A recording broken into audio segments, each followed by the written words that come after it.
જરોદના વેપારીના પુત્ર અંજલનો સરણેજ નર્મદા કેનાલના ગેટ પાસેથી મૃત્યુ મળ્યો.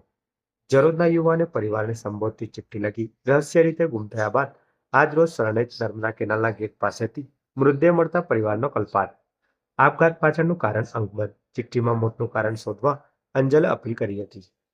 જરોદની શ્રીજી પોળમાં રહેતા 20 વર્ષીય અપરિણીત યુવક અંગત કારણોસર પરિવારને સંબોધતી લાગણીસભર અંતિમ ચિઠ્ઠી લખી હાલોલ વડોદરા રોડ પરથી પસાર થતી નર્મદા કેનાલમાં ઝંપલાવી જીવન ટૂંકાવ્યું હતું. યુવકે પોતાની જિંદગી ટૂંકાવતા પૂર્વે ચિઠ્ઠીમાં ખૂબ જ ભાવુક વાતો મા બાપને ઉલ્લેખી લખી હતી. સાથે જ પોતે કરવા જઈ રહેલ આપઘાતના પગલાને લઈને માફી પણ માંગી હતી.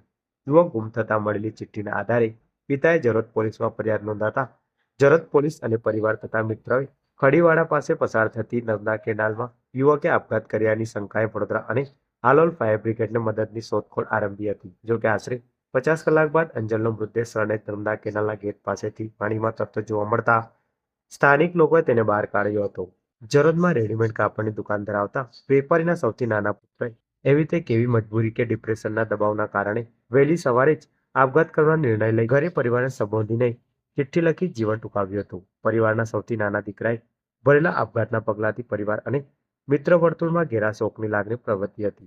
આખરે 2 દિવસ બાદ મૃતક મળી આવતા જરોદ પોલીસે મૃતદેહનો કબજો લઈ જરોદ રેફરલ હોસ્પિટલ મૃતદેહનો પોસ્ટમોર્ટમ અર્થે ખસેડી વધુ તપાસ હાથ ધરી છે. જો કે આપઘાત પાછળનું રહસ્ય યુવકના મોત સાથે દફન થશે કે પછી ઉજાગર થશે તે જોવાનું રહ્યું.